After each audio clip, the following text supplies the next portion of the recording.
Asking somebody out is kind of intimidating. One wrong move in your budget for a relaxing dinner at Applebee's can go straight to a lawyer for a giant harassment lawsuit. This is serious business. Maybe if you're a charming Jamaican lobster, you can just go up and kiss the girl. But for everybody else, that's gonna be the biggest mistake of your life. The good news is that I've decided to hit the books and do 5 seconds of backbreaking research to find foolproof ways to ask out each type. Your results may vary, especially based on how hot you are. So without further ado, let's get started. ENTP. So I asked ChatGPT on how to ask out ENTPs, and it froze. How is that for a bad omen? The very idea broke Skynet. With ENTPs, you need to be clever. Don't just ask them out to McDonald's with a bland text. Be creative. ENTPs like the game, but they also like to be direct. So you need to be coy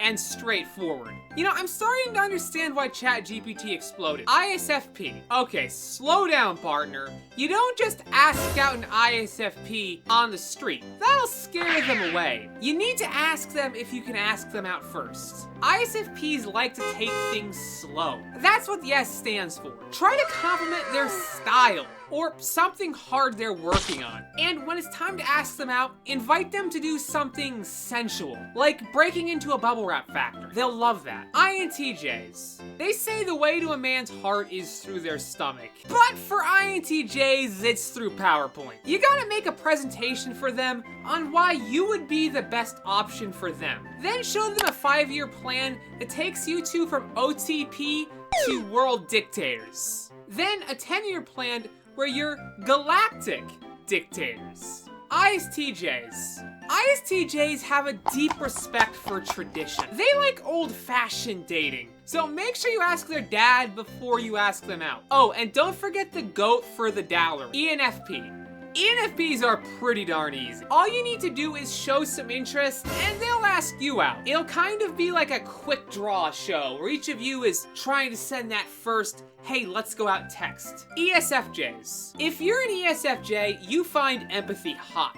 This is probably the only type where they would find it romantic if you gave their engagement ring to a homeless man. So show off some empathy and ask them to do something for charity, like volunteering at an animal shelter. But just remember that if you're doing this for community service, make sure you hide that ankle mon. ENFJ.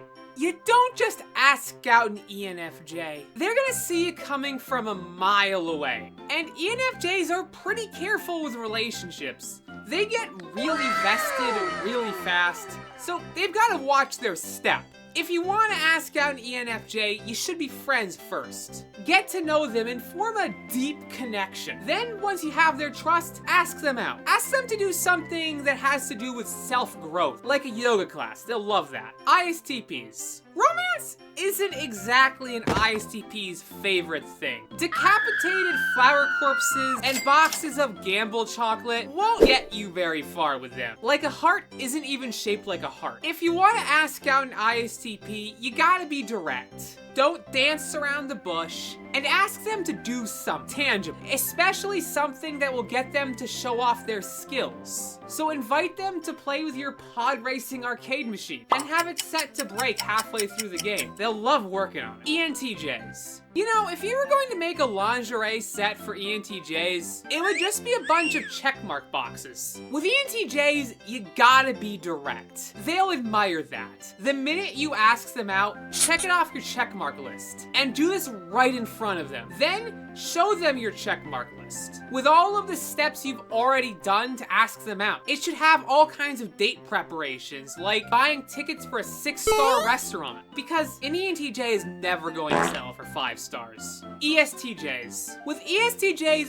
flattery will get you everywhere. So lay it on thick, but be sincere about it. If you congratulate them for climbing Mount Everest, when they've just climbed the stairs at the mall, they're gonna think you're being sarcastic and probably hate you. ESTJs like to feel appreciated, and if you make them feel important and special, they're most likely going to say yes. INFJs. INFJs are another one of those types that like to take things slow. They're not gonna rush getting into a relationship. They've been single most of their life, they can wait a little bit longer. So take your time. But don't be super slow either, because INFJs can get bored. With INFJs, you gotta take them out of their comfort zone. INFJs will rarely do this on their own, so if you can help them do this, they'll really admire you for it. So when you ask the INFJ to come hang out with you, ask them to do something wild and dangerous, like flying in a Boeing. ESTPs.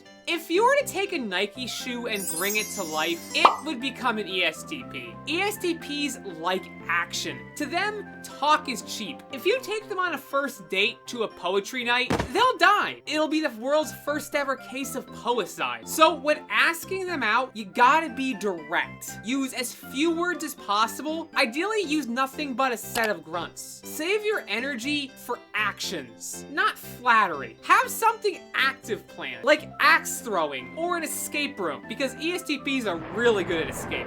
ESFPs. ESFPs crave novelty, and the good news is they probably haven't dated you before, so you're novel. You're halfway there. So when asking them out, be direct and have something novel for them to try. Maybe a new restaurant or a new activity. Put in the effort, and ESFPs are a lot more likely to say yes. ISFJ. If an ISFJ were to be caught in Groundhog Day, they'd love it. ISFJs simply like what works. So find out what they've liked in relationships in the past and replicate it. Just not exactly, because that would be creepy. Be sincere and show some empathy. And also, don't be afraid to mix things up once in a while. But it's once in a while. If you mix things up twice in a while, they'll get scared and run away. INFP.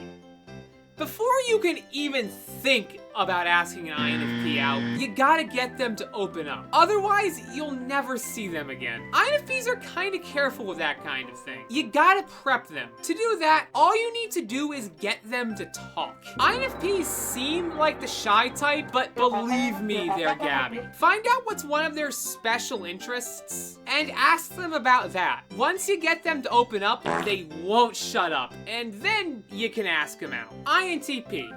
Just dump pheromones on yourself, and they won't be able to resist you. Okay, in all seriousness, INTPs crave cranium stimulation. You gotta give them a brain massage.